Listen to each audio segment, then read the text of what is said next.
सबसे पहले मैं आप सभी को और दुनिया भर के लोगों को और विशेषकर क्रिश्चियन कम्युनिटी को आज की इस महत्वपूर्ण पर्व पर अनेक अनेक शुभकामनाएं दूंगा। Merry Christmas. ये मेरे लिए बहुत सुखद है कि स्पेशल और सेक्रेड अवसर पर आप सब मेरे निवास स्थान पर आए हैं। जब इंडियन माइनॉरिटी फाउंडेशन ने ये प्रस्ताव रखा था कि हम सब मिलकर क्रिसमस मनाए, मैंने कहा क्यों ना मेरे यहाँ मनाए, और उसी में से ये कार्यक्रम बन गया। तो मेरे लिए बहुत खुशी का अवसर है। अनिल जी ने मुझे बहुत मदद की, मैं उनका विशेष रूप से आभारी हूँ। इस पहल के लिए मैं माइनॉरिटी फाउंडेशन का भी बहुत आभारी हूँ। क्रिश्चियन कम्युनिटी के साथ तो मेरा संबंध कोई नया नहीं है, बहुत पुराना बड़ा आत्मीय नाता रहा है और बड़े वार्म रिलेशंस रहे हैं। गुजरात का सीएम रहने के दौरान मैं ईसाई समुदाय और उनके लीडर्स के साथ अक्सर मेरा मिलना जुलना रहता था, और मैं मणिनगर जहाँ से चुनाव लड़ता था वहाँ बहुत बड़ी मात्रा में आबादी भी है, और इसके कारण मेरा स्वाभाविक नाता रहता था। कुछ ही वर्ष पहले मुझे द होली पोप से मिलने का भी सौभाग्य मिला था। वो वाकई मेरे लिए बहुत ही यादगार पल था। हमने इस धरती को बेहतर जगह बनाने के लिए social harmony, global brotherhood, climate change और इंक्लूसिव डेवलपमेंट ऐसे कई विषयों पर और लंबे समय तक बैठ करके बातें की थी। फ्रेंड्स, क्रिसमस वो दिन है जब हम जीसस क्राइस्ट के जन्म को सेलिब्रेट करते हैं। ये उनकी लाइफ मैसेज और वैल्यूज को भी याद करने का अवसर है। जीसस ने करुणा और सेवा के मूल्यों को जिया है। उन्होंने एक ऐसा समाज बनाने के लिए काम किया जिसमें सबके लिए न्याय हो और जो समाज समावेशी हो, इंक्लूसिव हो। हमारे देश की विकास यात्रा में यही मूल्य एक गाइडिंग लाइट की तरह हमें रास्ता दिखा रहे हैं। साथियों, समाज जीवन की अलग अलग धाराओं में हम ऐसे कई समान मूल्य दिखते हैं जो हम सबको एकजुट करते हैं। उदाहरण के लिए, पवित्र बाइबल में कहा गया है कि ईश्वर ने हमें जो भी उपहार दिया है, जो भी सामर्थ्य दिया है, उसका उपयोग हम दूसरों की सेवा के लिए करें।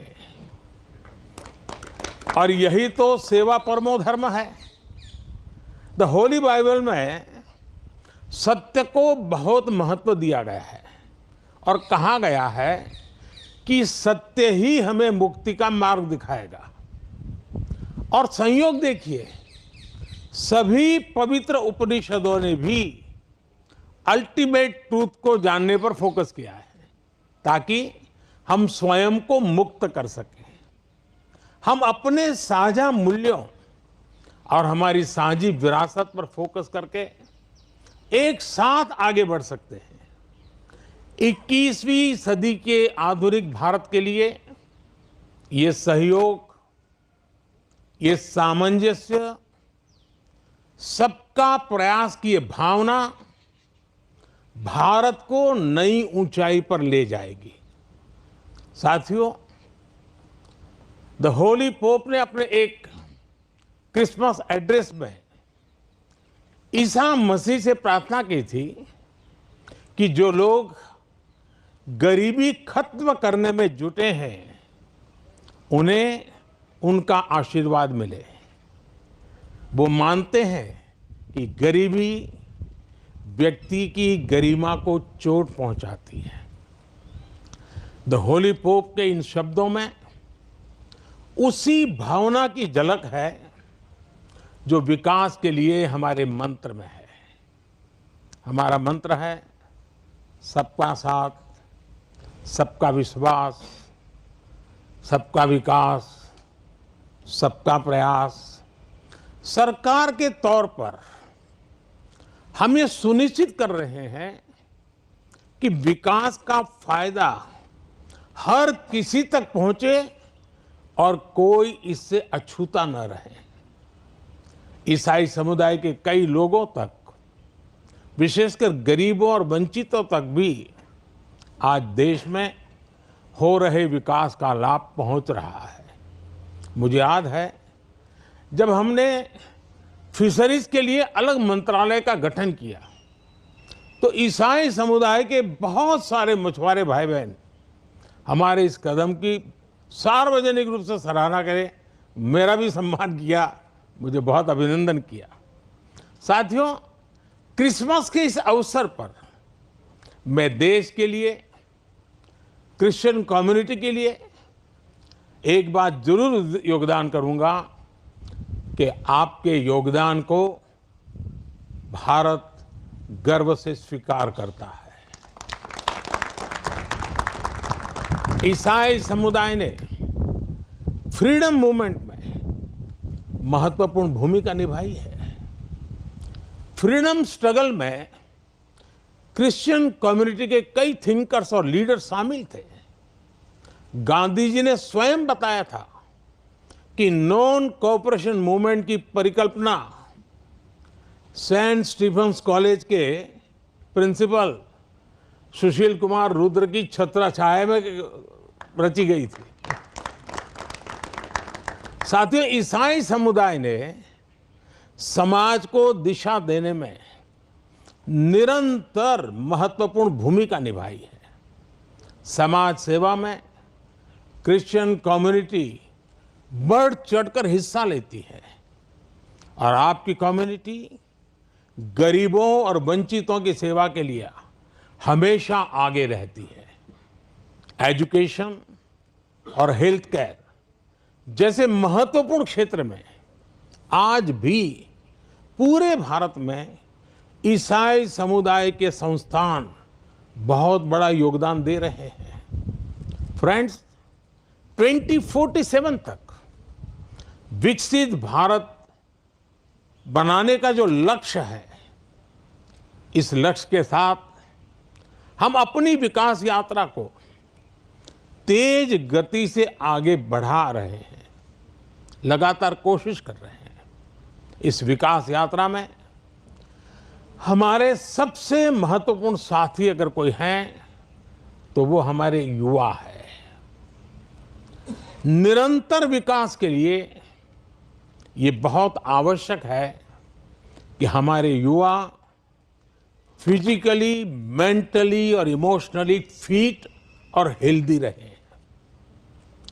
इस उद्देश्य से चलाए जा रहे कई अभियान जैसे फिट इंडिया, मिलेट्स का उपयोग, न्यूट्रिशन पर फोकस, मेंटल हेल्थ के प्रति जागरूकता और ड्रग्स के खिलाफ अभियान जन आंदोलन बन चुके हैं।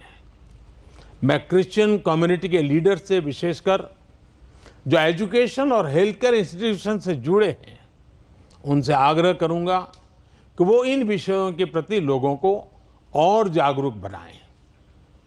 साथियों, क्रिसमस पर गिफ्ट्स, उपहार देने की परंपरा है। मुझे भी बहुत ही पवित्र तोहफा मिला अभी और इसलिए इस अवसर पर हम ये विचार करें कि कैसे हम आने वाली पीढ़ियों को एक बेटर प्लेनेट का उपहार दे सकते हैं। सस्टेनेबिलिटी आज के समय की जरूरत है। लिविंग ए सस्टेनेबल लाइफस्टाइल, ये मिशन लाइफ का सेंट्रल मैसेज है। एक ऐसा इंटरनेशनल मूवमेंट है जिसका नेतृत्व भारत कर रहा है। ये अभियान प्रो प्लेनेट पीपल को प्रो प्लेनेट लाइफस्टाइल अपनाने के लिए प्रेरित करता है। और भी संपत जी ने जो छोटी किताब में ग्रीन कलर लाने के लिए कहा है ना, उसका यही भी एक रास्ता है। और उदाहरण के लिए रीयूजिंग और रिसाइकलिंग, बायोडिग्रेडेबल मटेरियल्स का इस्तेमाल, मिलेट्स श्री अन्न को अपनाना, मिनिमल कार्बन फुटप्रिंट वाले उत्पादों को खरीदना, ऐसी कई चीजों को हम अपनी डेली लाइफ का हिस्सा बना सकते हैं और बड़ा बदलाव ला सकते हैं। और मैं मानता हूं क्रिश्चियन कम्युनिटी जो इतनी सोशली कॉन्शियस होती है, वो इस मिशन में प्रमुख भूमिका निभा सकती है, नेतृत्व कर सकती है।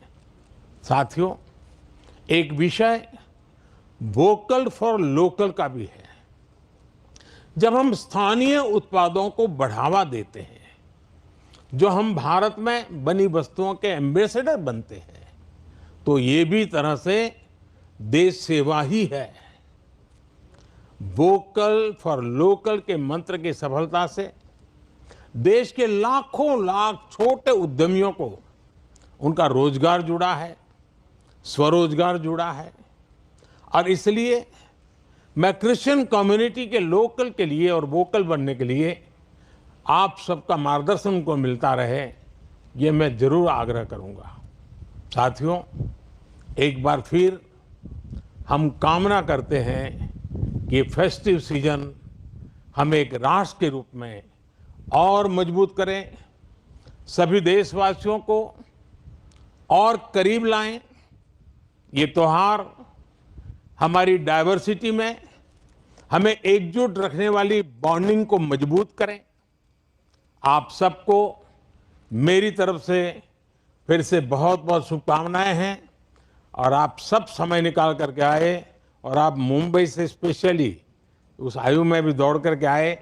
वैसे मुझे आप में से कईयों के निरंतर आशीर्वाद मिलते रहते हैं, मुलाकात, मार्गदर्शन मिलता रहता है, लेकिन आज सबको एक साथ मिलने का मौका मिला। मैं फिर एक बार आपका धन्यवाद करता हूं। मैं इन बच्चों का विशेष रूप से आभार व्यक्त करता हूं कि उन्होंने आज के हमारे इस पर्व को अपने स्वर से, अपनी भावनाओं से और मजबूत बनाया है। इन बच्चों को मेरा बहुत बहुत आशीर्वाद, धन्यवाद।